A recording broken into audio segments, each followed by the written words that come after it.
इसलिए आओ मसीह की शिक्षा की आरंभ की बातों को छोड़कर हम सीधता की ओर आगे बढ़ते जाएं और मरे हुओं के कामों से मन फिराने और परमेश्वर पर विश्वास करने और बपतिस्मों और हाथ रखने और मरे हुओं के जी उठने और अंतिम न्याय की शिक्षा रूपी नींव फिर से ना डालें। यदि परमेश्वर चाहे तो हम यही करेंगे।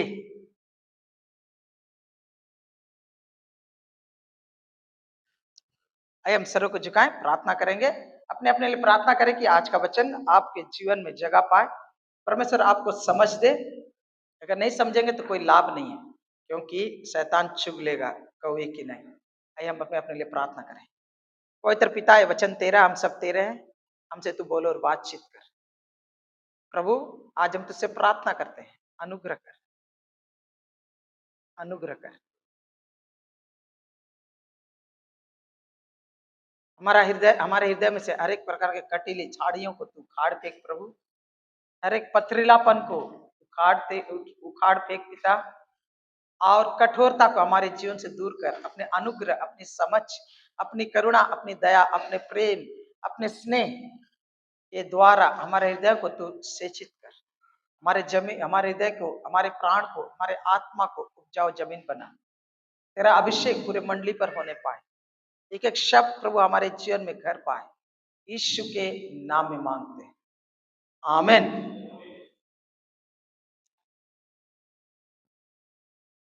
पिछले सप्ताह एक पास्टर ने मुझे फोन किया और फोन करके पूछा, पास्टर जी हमारे यहाँ ऐसे हो रहा, आप मुझे इस विषय के बारे में कुछ बताइए। मुझे एक ही दो वचन मालूम है, लेकिन आप मुझको इसके बारे में थोड़ा प्रकाश डालिए और मुझको शिक्षा दीजिए। कारण क्या था कि उनका एक लीडर है, उनके तैयार किया लीडर है, बंगाल में एक जगह सेवा करता है और वो बहुत डरा हुआ है। और मेरे दोस्त को फोन करके, जो पास्टर है, उनको फोन करके बोला, पास्टर जी मुझको बहुत डर लग रहा है, हम क्या करें, हमको बताइए। क्यों? क्योंकि हमारे इलाके में ही एक तो अलग ये चल रहा है, पूरा डिटेल नहीं बताएंगे। और वहां का जो पास्टर है उसने मुझे फोन करके धमकी दी और कहा, तुम लोगों के ऊपर हाथ रखकर प्रार्थना करो, पढ़ना बंद करो, क्योंकि एक इलाके में दो शेर नहीं रह सकता।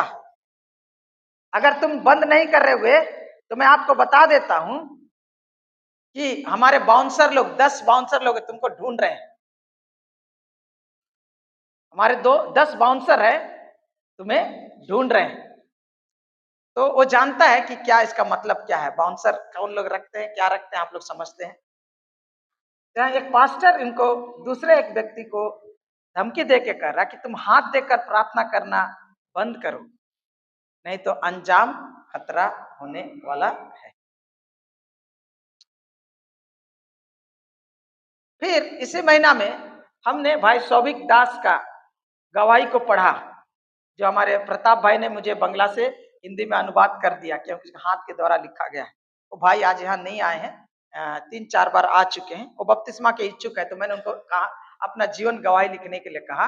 बहुत लंबी तरह से किस प्रकार उसने प्रभु को जाना, उसके बारे में उसने गवाही दी है।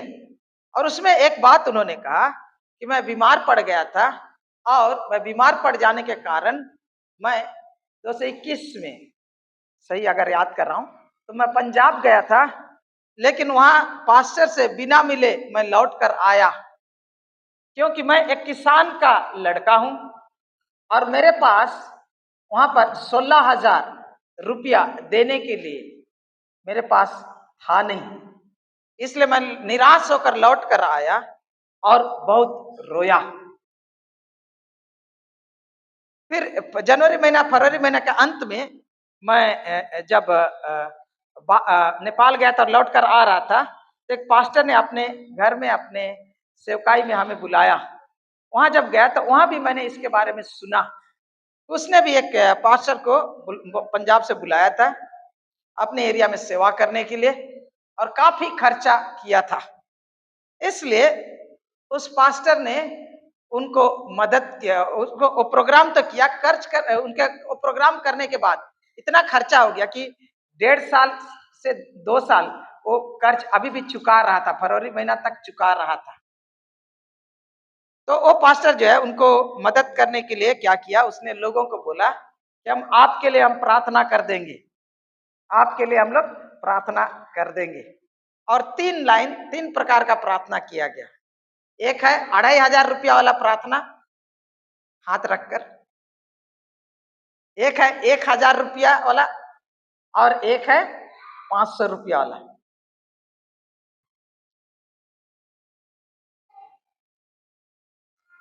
फिर और एक पास्टर जो मुझे जो पास्टर को ये में मारा गया था, उसने भी हमें बताया, जब हावड़ा में मारा गया, उसने भी बताया कि क्यों कैसे वो सेवा शुरू किया। क्योंकि जो कलीसिया में वो जा रहा था, वहां देखा उसने कि जब उनका उन लोग उनके पास को यहाँ वहां प्रार्थना करने के लिए बुलाते हैं और लोग उनको दुष्ट आत्मा निकालने के लिए बुलाते हैं, तो उनका रेट है किसी के यहाँ से 50,000, किसी से 80,000 रुपया।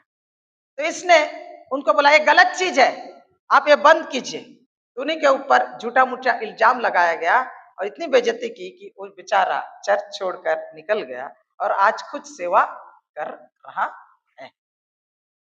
फिर कुछ महीना पहले आप लोग जानते हैं हल्दिया एरिया में, हाँ पासकुड़ा एरिया में, उस इधर वो एरिया में मीटिंग हुआ और वहां जो लोग गए थे उनमें से कई लोग आए और मुझे बताएं कि हम लोग ऐसा करते हैं और हाथ रखकर प्रार्थना करने का रेट है 25,000 रुपया। कितना? 25,000। और ये सब चल रहा है और मैं सोच ही रहा हूं, मैं इस कलीसिया में शिक्षा दिया हूं इसके ऊपर। लेकिन जब मैं पिछले सप्ताह ये पास्टर के द्वारा जब मुझे फोन करके पूछा गया, तो मैं इसके ऊपर पुनः अध्ययन किया और आप लोग के सामने इस विषय वस्तु को आज मैं रखना चाह रहा हूं। ये किसी को नीचा दिखाने के लिए नहीं है, किसी का आलोचना करने के लिए नहीं है, लेकिन कलीसिया को शिक्षित करना, कलीसिया को प्रकाश देने के लिए है और कलीसिया को तैयार करने के लिए है, कलीसिया को ठगों से बचाने के लिए भी है। इसलिए मेरे साथ कृपया कोई खड़े होकर पढ़ दें इब्रानी का पुस्तक उसका 6वां अध्याय 1, 2 और 3 को।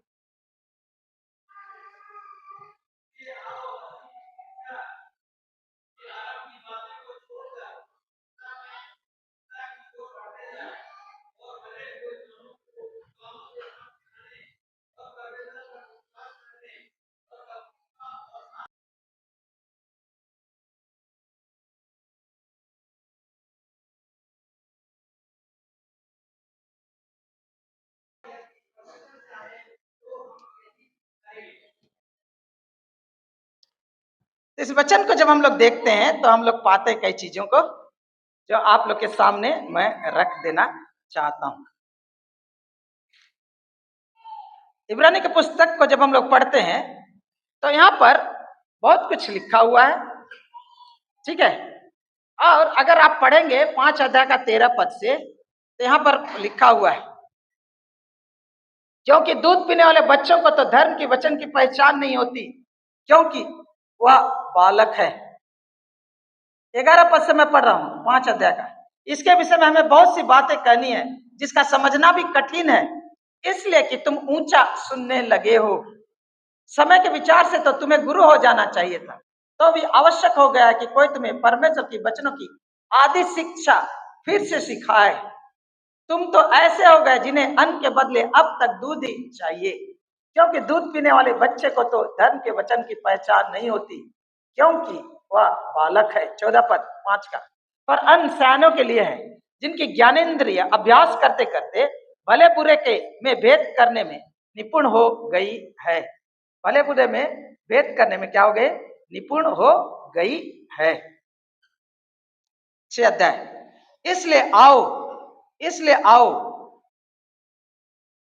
आओ मसीह की शिक्षा की आरंभ की बातों को छोड़कर हम सिद्धता की ओर आगे बढ़ते जाएं और मरे हुए के कामों से मन फिराने और परमेश्वर पर विश्वास करने और बपतिस्मे और हाथ रखने और मरे हुओं के जी उठने और अंतिम न्याय की शिक्षा रूपी नींव फिर से ना डाले।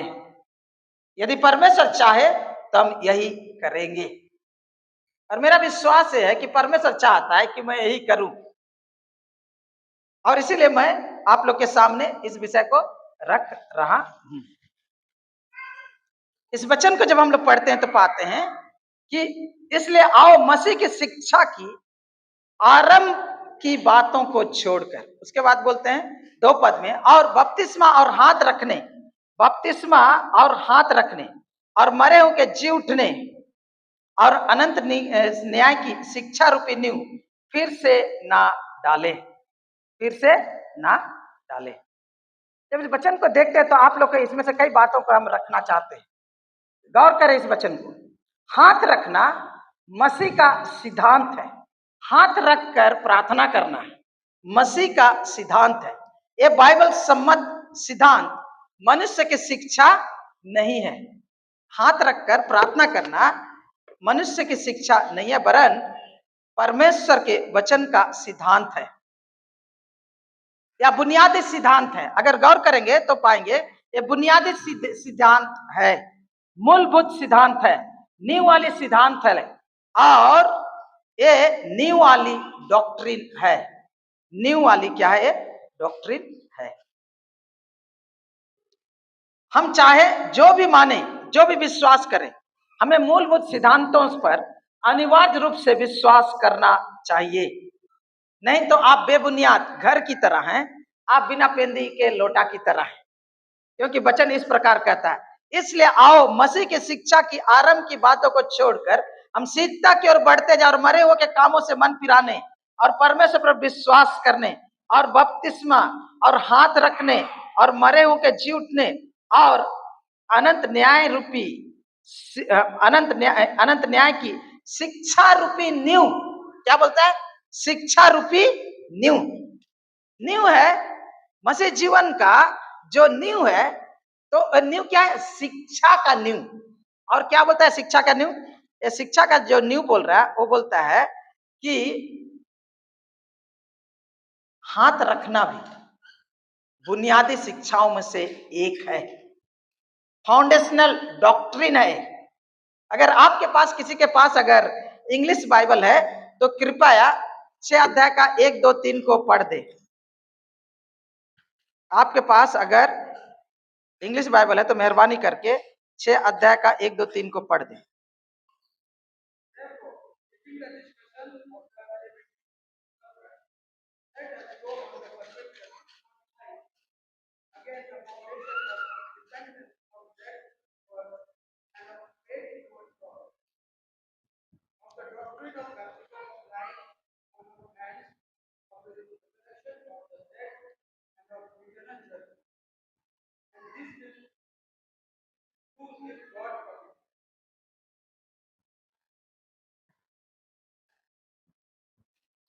धन्यवाद।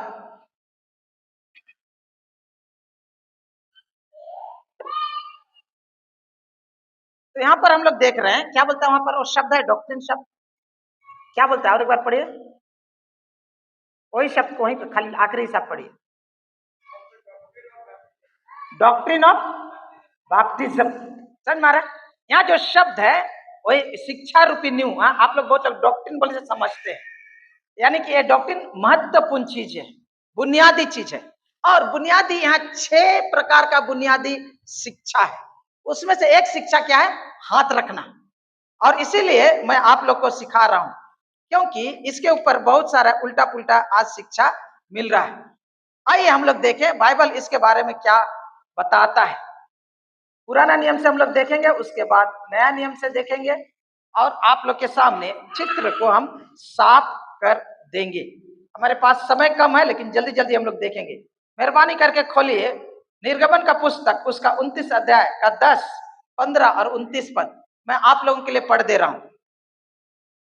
यहाँ पढ़ेंगे तो इस प्रकार लिखा, तब बछड़े को मिलाप वाले तंबू के सामने समीप ले आना, और हारून और उसके पुत्र बछड़े के सिर पर अपने अपने हाथ रखे। 15 पद, फिर एक मेढ़ा लेना और हारून और उसके पुत्र उसके सिर पर अपने अपने हाथ रखे। फिर आप इस वचन को पढ़ेंगे। अगर लवे व्यवस्था अगर 1 अध्याय 2 अध्याय और 3 अध्याय को पढ़ेंगे विशेषकर, तो आप पाइएगा हाथ रखने के ऊपर बहुत लिखा गया है, बहुत लिखा गया है। समझ मारा? आइए देखेंगे लवे व्यवस्था 1:4। वह अपना हाथ होम बलि पशु के सिर पर रखे और उनके लिए प्रायश्चित करने को ग्रहण किया जाएगा। तो हम लोग देखते हैं पुराने नियम में परमेश्वर जब भी लोग अपने प्राणियों को लेकर आते थे परमेश्वर की आराधना करने के लिए, तो आराधना करने के लिए वहां पाप बलि, होम बलि, मेल बलि, धन्यवाद बलि जो भी चढ़ाई जाती थी, और विशेषकर पाप बलि के लिए और दोष बलि के लिए, मेल बलि के लिए, तो मेढ़ा या बकरा या बैल को लेकर आएंगे। तो बैल के हाथ पर क्या करेंगे, जो जो जो चढ़ा रहा वो हाथ उसके माथे पर हाथ को रखेगा, बकरे के ऊपर हाथ रखेगा, मेढ़े के ऊपर क्या रखा, अपना हाथ रखेगा। उसके बाद उसका बलिदान किया जाएगा, और बलिदान करने के बाद उसके खून को लेकर पुरोहित लेकर उसको वेदी में छिड़केगा, और कभी उनके खानों में भी लगाते थे, छिड़कते भी थे। और इस प्रकार से क्या किया जाता था कि वहां पर पाप बलि और दोष बलि चढ़ाया जाता था। परमेश्वर के नियम और व्यवस्था और विधि में था पुराने नियम में। और यहाँ पर क्या हो रहा कि जो लोग आराधना करने के लिए आए हैं, उपासना करने के लिए आए हैं, तो वो लोग परमेश्वर बोला है, और तो वहां उनके बेड़े के ऊपर वो लोग अपने हाथ को रख रहे हैं।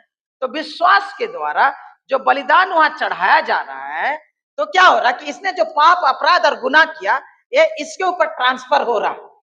इसको पाप के बदले मरना चाहिए, लेकिन यहाँ मेढ़ा मर रहा है। समझ में आ रहा है? और ये जो मेढ़ा है या बकरा है या बैल है, वो क्या कर रहा है, वो निर्दोष है, और उसकी निर्दोषता इसके ऊपर ट्रांसफर हो रही है, और इसका पाप उसके उस पर ट्रांसफर हो रहा है। इसलिए जब वो बकरे या भेड़ या मेमना को बलिदान चढ़ाया जा रहा, तो क्या हो रहा, वहां पर पापों का प्रायश्चित सुनिश्चित हो रहा है। पापों का प्रायश्चित ट्रांसफर हो रहा है। इसका अच्छाई इंसान के ऊपर और इसका पाप मेढ़े के ऊपर या बकरे के ऊपर या मेमना के ऊपर ट्रांसफर हो रहा है। लेकिन ये परमेश्वर के आदेश के अनुसार, और अगर विश्वास सहित किया जाए तब हो रहा। याद रखिए, यहाँ पर विश्वास के द्वारा बलिदान में क्या पाप क्या हो रहा, स्थानांतरित हो रही है। और यहाँ जो मेमना है वो मसीह का प्रतीक है, और उसकी धार्मिकता उस विश्वासी को मिल रहा है। बलिदान की सिद्धताएं, उसकी निर्दोषता उस व्यक्ति द्वारा विश्वास के द्वारा क्या की जाती थी, पाप प्राप्त की जाती थी, जब वो अपना हाथ उस मेमने के ऊपर या बलिदान के ऊपर रखता। समझ मारा? यहाँ क्या हो रहा, हस्तांतरण हो रहा, ट्रांसफर हो रहा, एक्सचेंज हो रहा, अदला बदली हो रही है। समझ मारा? यह परमेश्वर की शक्ति ही थी जो दो तरफा संचारण, ट्रांसफर या अदल बदल को प्रभावित करती थी, समापन करती थी। रखने से ऐसा नहीं हो रहा, परमेश्वर के द्वारा ये हो रहा। समझ मारा? दूसरा वचन आइए हम लोग देखें, व्यवस्था विवरण 34:9। और नून का पुत्र यहोशू बुद्धिमानी की आत्मा से परिपूर्ण था, क्योंकि मूसा ने अपने हाथ उस पर रखे थे, और इस्राएली उस आज्ञा के अनुसार जो यहोवा ने मूसा को दी थी उसकी मानते रहे। क्या बोल रहे हैं हम लोग यहाँ, क्या पा रहे हैं, हाथ रखा किसके पर, नून का पुत्र यहोशू बुद्धिमानी की आत्मा, नून का पुत्र यहोशू बुद्धिमानी की आत्मा से परिपूर्ण था। लिखता है क्या, क्योंकि, ध्यान से सुनिए, क्योंकि मूसा ने अपने हाथ उस पर रखे।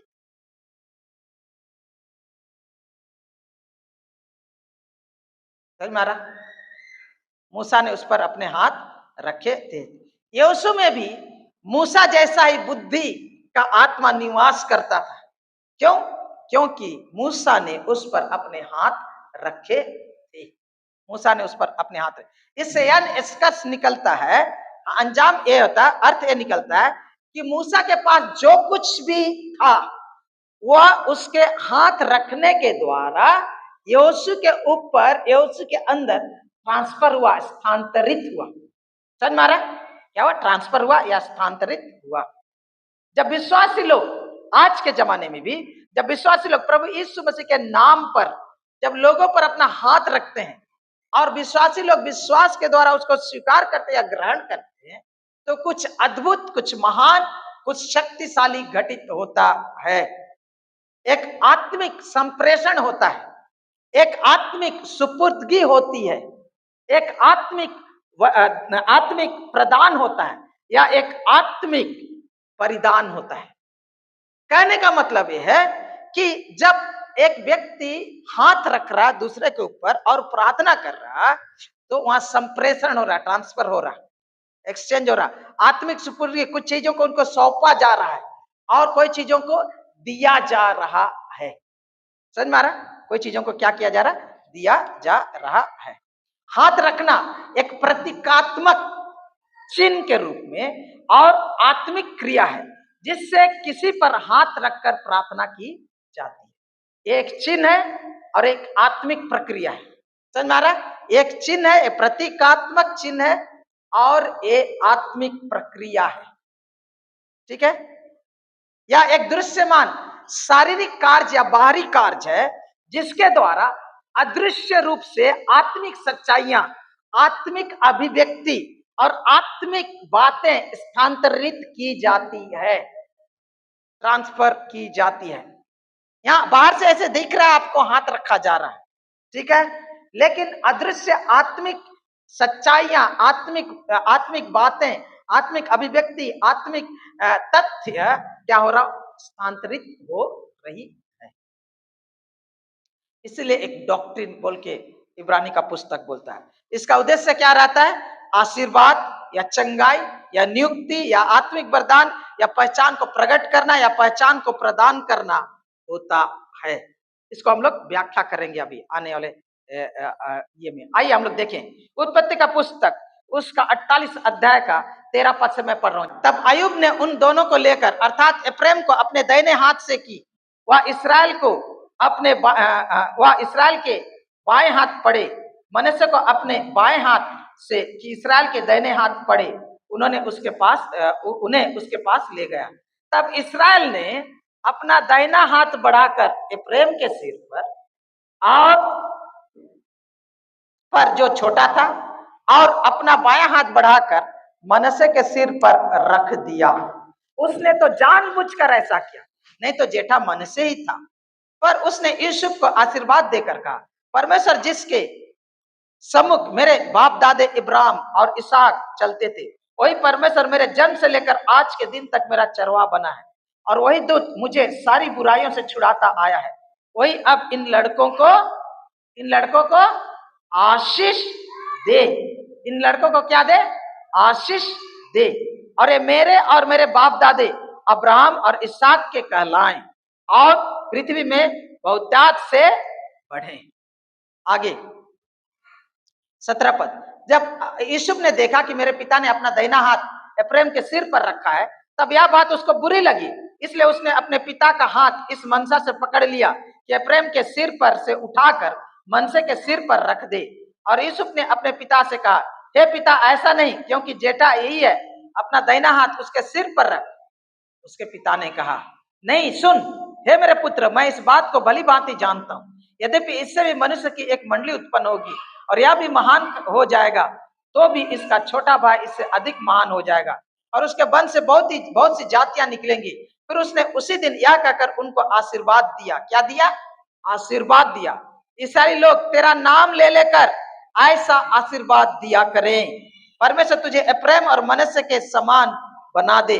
और उसने मनश्शे से पहले एप्रैम का नाम लिया। यहाँ पर हम लोग पा रहे हैं इब्राहिम के संतान, इसहाक की संतान याकूब बुजुर्ग हो गया है और मरने पर है। मरने से पहले यूसुफ को बोलता है, तेरे दोनों बेटे को लेकर आ कि मैं उन्हें आशीर्वाद दूं। और बिछाने में पड़े पड़े वो अपने पैर में के बले मोड़कर बैठ जाता है। हाँ, और वहां पर परमेश्वर को आराधना भी वो करता है।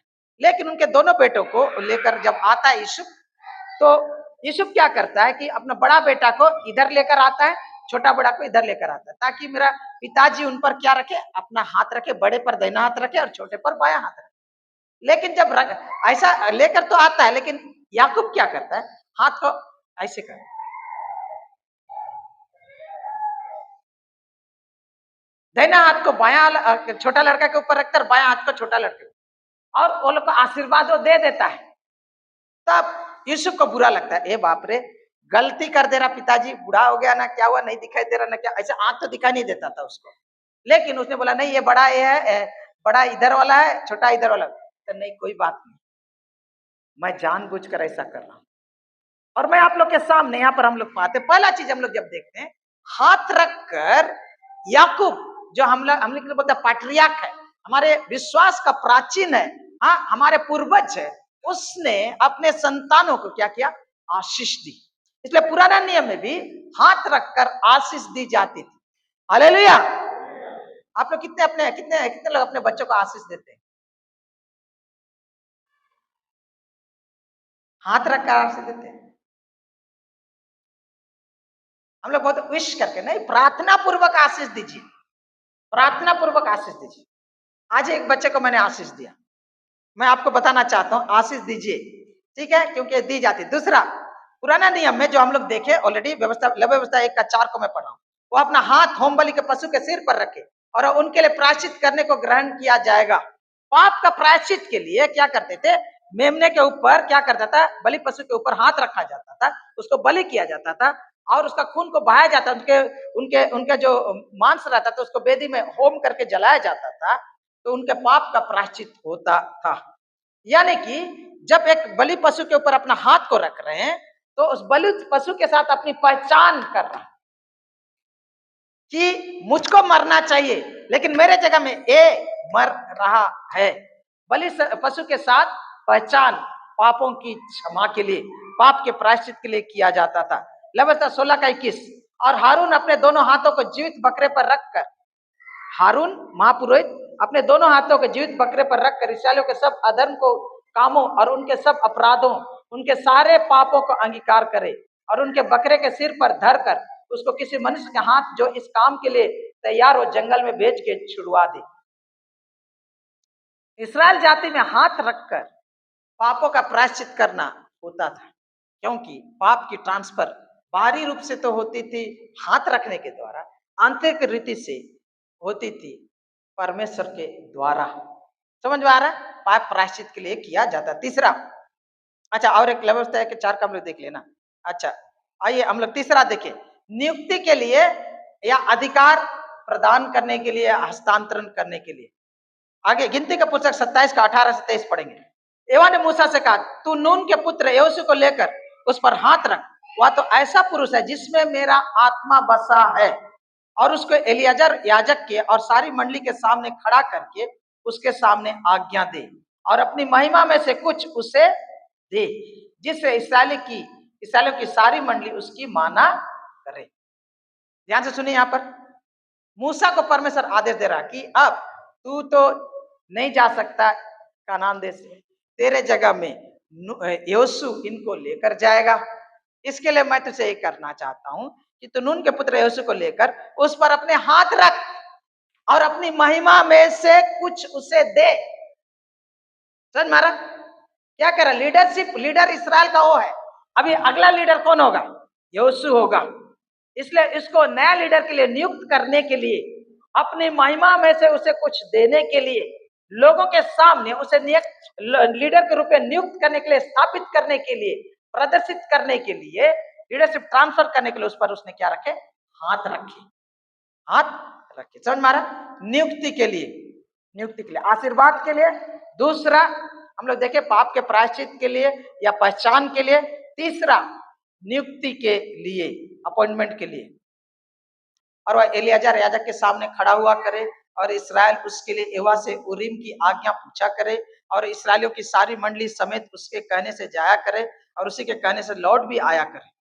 22 पद, एवा की इस आज्ञा के अनुसार मूसा ने यहोशू को लेकर एलियाजर याजक और सारी मंडली के सामने खड़ा करके उस पर अब हाथ रखे और उसको आज्ञा दी कि एवा ने मूसा के द्वारा कहा था। समझ में आ रहा है, एक ही वचन को 2 जगह लिखा हुआ है कि मूसा ने यहोशू पर अपना हाथ रखकर अपने अधिकार, अपने नेतृत्व को ट्रांसफर किया, उसे नियुक्त किया। चौथा, दूसरा राजा 5 का 11 में नामान ने, आप लोग पढ़ते हैं, नामान ने एलिसा की बात मानकर यरदन में 7 बार डुबकी लगाई। ये लगाना गाते हैं हम लोग। यहाँ पर देखते हैं कि नामान जब आता है तो आता है और एलिसा के कुटिया के बाहर में वो अपना रथ बल दल बल लेके खड़ा रहता है। हाँ, और समाचार भेजता है कि हाँ, सीरिया देश का सेनापति आया है। लेकिन अकड़ू एलिसा घर के अंदर ही बैठा हुआ रहता है, मिलने नहीं आता है। समझ में आ रहा है? और वो बहुत गुस्सा हो जाता है नामान, और गुस्सा हो जाता है। क्या करता है कि एलिशा ने अपने सेवक को बोल के बोलता है, जा बोल दे उसको जाके यरदन में 7 बार डुबकी लगाएगा। बहुत गुस्सा हो जाता है। हाँ, हम लोग का देश में कैसे अच्छा अच्छा नदी नहीं है, जब हम लोग यरदन में हम लोग ये हम डुबकी लेंगे। और गुस्सा उस्सा होके एकदम निकल के भागने लगता है। उनके मंत्री लोग जो रहते हैं, उनके साथी लोग रहते हैं, उनको बहुत समझाते हैं। तो ये जो घटनाक्रम हो रहा, इसी के बीच में नामान का क्या एक्सपेक्टेशन था, आइए देखिए। परंतु नामान क्रोधित हुआ। दूसरा राजा 5 का 11 हो गया। कहता क्रोधित हो या कहता हुआ चला गया, मैंने तो सोचा था कि अवश्य वो मेरे पास बाहर आएगा और खड़ा होकर अपने परमेश्वर यहोवा से प्रार्थना करके कोढ़ के स्थान पर, कहां पर, मेरा जहां कोढ़ है वहां स्किन बीमारी था, ठीक है, कोढ़ के हाथ पर हाथ रखकर, हाथ फेर कर कोढ़ को क्या करेगा। ये विदेश से आया है और वहां भी ऐसे होती थी, इसीलिए वो ये सोच रहा कि ये उसने उस बच्ची का बात सुन के रहा है और एक्सपेक्ट क्या कर रहा कि नामान एलिसा घर से बाहर निकलेगा, आएगा, उसको बीमारी के हाथ पर जगह पर हाथ रखेगा, उसको क्या करेगा, चंगा। लेकिन एलिसा ऐसा नहीं करता है। यहाँ अपेक्षा की जाती है चंगाई के लिए हाथ रखकर उनको चंगा किया जाए, लेकिन ऐसा नहीं होता। नदी में डूबता है 7 बार तो पूरा चंगा हो जाए। लेकिन आपको इतने बता देते कि पुराने नियम में भी हाथ रखकर चंगाई की प्रार्थना की जाती थी। पुराने जमाने में भी, पुराने जमाने में भी हाथ रखकर चंगाई की प्रार्थना की जाती थी। ठीक है। अच्छा, 5वां, आइए आप अभी नया नियम से हम लोग देखें। चार्ट तो देखे, अभी नया नियम से हम लोग देखें। आइए 5वां पॉइंट, चंगाई के लिए नया नियम में कैसे इस्तेमाल होता है। आइए मरकुस 16 का 10 का 16, और उसने उन्हें गोद में लिया और उन पर हाथ रखकर उन्हें आशीष दी। यीशु मसीह के पास बहुत सारे स्त्रियां लोग अपने बच्चों को, छोटे छोटे बच्चों को लेकर आते थे, और आप लोग पढ़ेंगे तो आप पाएंगे कि उनके चेले लोग को गुस्सा लगता था, बोलता भाग भाग भाग, हमने गुरु को परेशान मत करो। और बाइबल बोलता है कि यीशु मसीह उनके चेलों के ऊपर रुष्ट हुए, हाँ, क्रोधित हुए और बोले नहीं, बच्चों को मेरे पास आने दो, उन्हें आने से मना मत करो। जब ऐसा किया तो उन्होंने परमिशन दिए। 12 उसको गार्ड करके रखते, बाउंसर थे वो लोग, समझ लीजिए आजकल का जमाना वाला। समझ में आ रहा? यीशु मसीह के चेले लगते, लेकिन वो लोग क्या कर रहे हैं, उनको बचा रहे हैं। ठीक है, बाउंसर ने उस खराब मतलब से मत लीजिए, मैं ऐसे मजाक से बोला। लेकिन उनके चेले यीशु मसीह को परेशान नहीं करने देने के लिए बच्चों को उनके पास लाने नहीं देते थे औरत लोग। लेकिन यीशु मसीह उनको आने के लिए अनुमति दिया और उन्हें गोद में लिया। कहाँ लिया? गोद में, गोद में लिया और उन पर हाथ रखकर उन्हें क्या दी? आशीष दी। हालेलुया। इसलिए प्रियो, हमें आशीष देने के लिए अपने बच्चों को जो दिल से आशीष देकर प्रार्थना करेगा, आपका आशीष लगेगा माता पिता के रूप में, अब एक विश्वासी के रूप में आप आशीष दीजिए अपने बच्चों को। और नया नियम में यीशु मसीह स्वयं दिया करते थे। दूसरा, चंगाई के लिए यीशु मसीह हाथ रखते थे। मरकुस 6 का 5, और वह वहां कोई सामर्थ का काम ना कर सका, केवल थोड़े बीमारों पर हाथ रखकर उन्हें क्या किया? क्या लिखा हुआ है? चंगा किया। यीशु मसीह हाथ रखकर उनको क्या किया? चंगा। ज्यादा बड़ा बड़ा काम नहीं किया, लेकिन हाथ रखकर कईयों को क्या किया? चंगा किया। चंगाई के लिए उसको नया नियम में उपयोग हो रहा है। लूका 4 का 40, सूरज डूबते समय जिनके जिनके यहाँ लोग नाना प्रकार की बीमारियों में पड़े हुए थे, वे सब उन्हें उसके पास ले आए और उसने एक एक पर, देख ध्यान सुने, यहाँ पर एक एक पर हाथ रखकर उन्हें क्या किया? चंगा। चंगाई के लिए यीशु मसीह हाथ का उपयोग कर। मैं एक इवांजलिस्ट और को जानता हूं जो उसका विशेष वरदान था। वो जब तक हाथ रखते रहेगा लोग चंगा होते रहेंगे, क्योंकि उसके हाथ से सामर्थ निकलती थी, उनके हाथ से सामर्थ निकलती थी। और कई लोग को मैं जानता हूं जिनको ऐसा हाथ रखकर प्रार्थना करें चंगा, और खड़ा होने के लिए दम नहीं है तो बैठ लेगा, तो एकदम जितना शरीर में ताकत है उतना देरी लाइन में लोग सबके लिए हाथ रखकर प्रार्थना करे कर। और कभी कभी उसको मीटिंग के बाद लोग उठाकर, हाँ, एम्बुलेंस में जिस प्रकार ले जाते हैं उस प्रकार उठाकर उनको ले जाते हैं, क्योंकि प्रत्येक के ऊपर वो हाथ रखता है।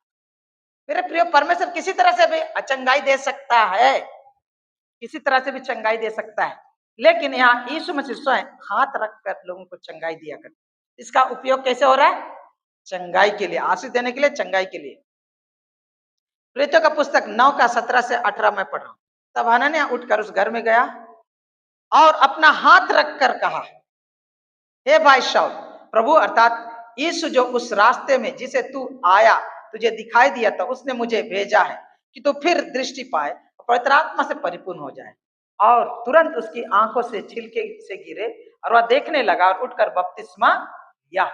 यहाँ हनन्याह जो एक चेला था, पौलुस के ऊपर अपना हाथ रखकर उसके लिए प्रार्थना किया, और जो 3 दिन से अंधा बन गया था उनकी आंखों से छिलके गिरे और वो देखने लगा। पवित्र आत्मा का बपतिस्मा भी पाया, उसके बाद बपतिस्मा भी लिया। यहाँ पर हम लोग देखते हैं नया नियम में भी चंगाई के लिए इसका उपयोग किया जा रहा है। यहाँ पर पौलुस एक टापू में जहाज टूट गया और लोग एक जगह में ये लिए हैं, शरण लिए हैं, और वहां पर पौलुस क्या करता है, जब वहां जाता है तो प्रार्थना करता है।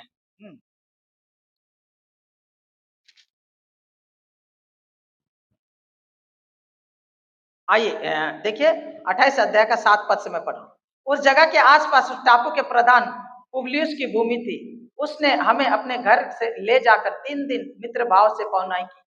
पुबलियुस का पिता ज्वर और आंव लहू से रोगी पड़ा था, और पौलुस ने उसके पास घर में जाकर प्रार्थना की और उस पर हाथ रखकर उससे चंगा किया।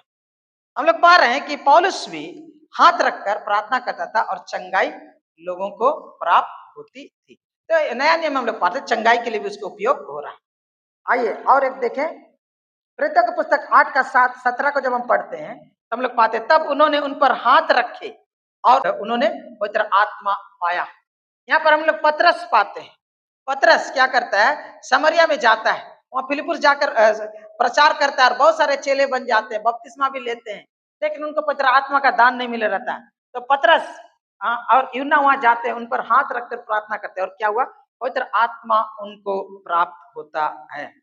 आइए 19 अध्याय को खोले, प्रेरितों का पुस्तक, और यहाँ पर पौलुस 6 पद पढ़ रहा। और जब पौलुस ने उन पर हाथ रखे और उन पर पवित्र आत्मा तो उन पर पवित्र आत्मा उतरा और भिन्न भिन्न भाषा बोलने और भविष्यवाणी करने लगे। हाथ रखकर जब उनके लिए प्रार्थना किया तो पवित्र आत्मा उन पर उतरा, पवित्र आत्मा का बपतिस्मा उन्हें प्राप्त हुआ। इसको लेकर बहुत लोग तर्क वितर्क करते हैं, ये है वो है, वो पुराना नियम में था, नया नियम में है, एक बार था और दोबारा नहीं है। लेकिन मैं आपको बताना चाहता हूं, परमेश्वर आज भी पवित्र आत्मा से जब किसी को बपतिस्मा देता है तो हाथ रखना जरूरी नहीं, ऐसे भी देता है, लेकिन कईयों के जीवन में यह अभिषेक रहता है। जब वो लोग हाथ रखकर प्रार्थना करते हैं तो लोगों को अन्य भाषा का वरदान और पवित्र आत्मा की भरपूरी प्राप्त होती है। ये हम लोग प्रेरितों का पुस्तक में पाते हैं। अच्छा, उसके बाद प्रेरितों का पुस्तक 6 अध्याय का 6 पद को पढ़ेंगे। यहाँ पर डिकन लोग का चुनाव हो रहा। यह बात सारी मंडली को अच्छी लगी और उन्होंने स्तिफनुस नामक एक पुरुष को जो विश्वास और पवित्र आत्मा से परिपूर्ण था, फिलिपुस और प्रुकुस, निकानोर, तिमोन, परमिनास और अंतकिया वासी निकलाउस को जो यहूदी मत में आ गया था चुन लिया और इन्हें प्रेरितों के सामने खड़ा किया, और उन्होंने प्रार्थना करके उन पर हाथ रखे। जब विधवाओं की सेवा के लिए खाना आवंटन में गड़बड़ी हो रही थी तो कुड़कुड़ा रहे थे कलीसिया के लोग, तो ये 6 लोगों को चुना गया।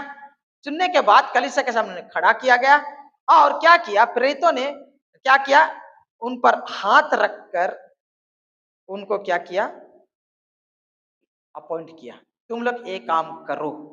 यहाँ पर हम लोग देखते हैं एक जिम्मेदारी उन्हें सौंपी जा रही, अपॉइंटमेंट हो रहा है, नियुक्ति हो रहा, और उनको अभिषेक जब दिया जा रहा तो उन पर हाथ रखकर उनके लिए प्रार्थना किया जा रहा। ठीक है, आइए और एक वचन को देखें, प्रेरितों का पुस्तक 13 अध्याय का 2 से 3।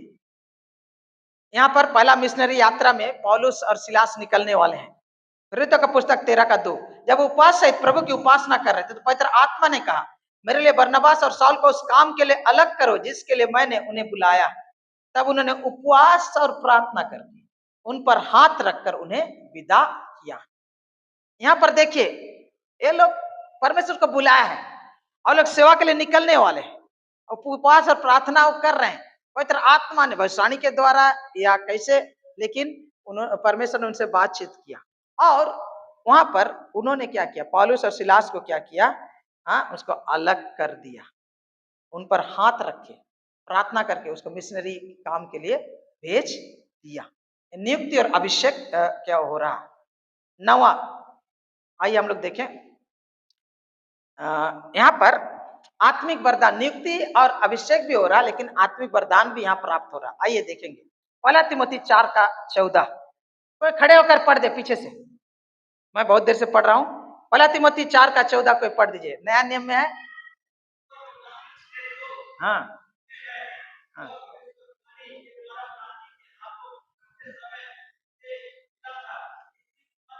हाँ, यहाँ पर क्या बोला, उस वरदान से जो तुझ में है, उस वरदान से जो तुझ में है और भविष्यवाणी के द्वारा प्राचीनों के हाथ रखते समय तुझे मिला था। जब तिमोथी को अपॉइंटमेंट किया जा रहा था पास्टर के रूप में, तो उसको ऊपर हाथ रखा था प्राचीन लोग और क्या किया था, प्रार्थना किया था। और जब उसके ऊपर प्रार्थना किया था उसको एक वरदान मिला था। उस वरदान को तुम अवहेलना मत कर, बोल रहे हैं। क्या हो रहा है, नियुक्ति और अभिषेक हो रहा है, उसी के साथ वरदान भी उनको प्राप्त हो रहा, वरदान भी प्राप्त हो रहा। और एक जगह देखे, आइए दूसरा तिमोथी 1:6 को हम लोग पढ़ेंगे। कोई इधर से कोई खड़े होकर पढ़ दीजिए, इधर से दूसरा तिमोथी 1:6।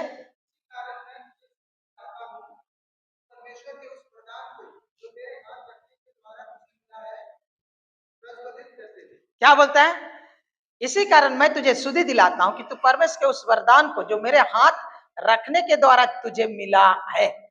पौलुस ने तिमोथियस के ऊपर हाथ रखा और उसे एक वरदान मिला। रोमे के 1 अध्याय को पढ़ेगा, बोलता है मैं आना चाहता हूं कि तुम्हें आशीष दूं और तुम्हें वरदान मिले। मेरे प्रिय, बहुत लोग इस बात पर विश्वास नहीं करते, लेकिन वचन तो साफ साफ कहता है कि क्या परमेश्वर है जो पवित्र आत्मा वो निर्णय करता किसको क्या मिलेगा और क्या नहीं मिलेगा, लेकिन परमेश्वर लोगों को भी उपयोग करता है। जब वो लोग उन पर हाथ रखकर प्रार्थना करते तो विशेष वरदान ट्रांसफर होता है। और मैं ये विशेषकर जो चिन्ह चमत्कार और चंगाई के वरदान वाला को ये जीवनों को जब मैंने देखा है तो मैंने पाया कि एक अभिषेक व्यक्ति जब दूसरे ऊपर हाथ रखता है तो वही वरदान उनको ट्रांसफर होते हुए उनके जीवन में फलवंत होते हुए हम लोग लोगों के जीवन में पाते हैं। तो यहाँ नियुक्ति, अभिषेक और आत्मिक वरदान के लिए भी उसका उपयोग किया गया। 10वां प्रेरितों का पुस्तक 9:17 को हम लोग पढ़ेंगे, जो पढ़ चुके।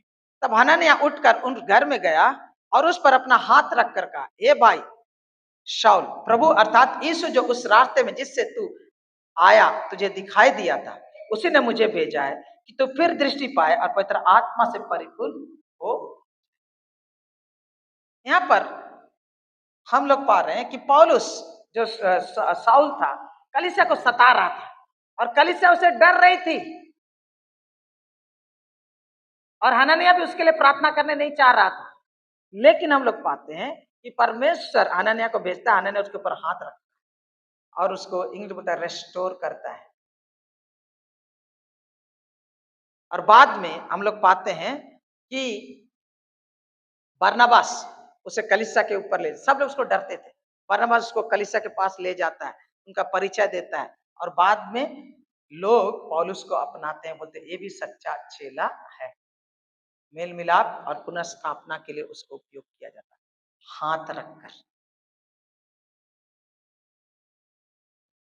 आप लोग हम लोग पुनर्स्थापन करते क्या था, हाथ मिलाकर करते हैं ना।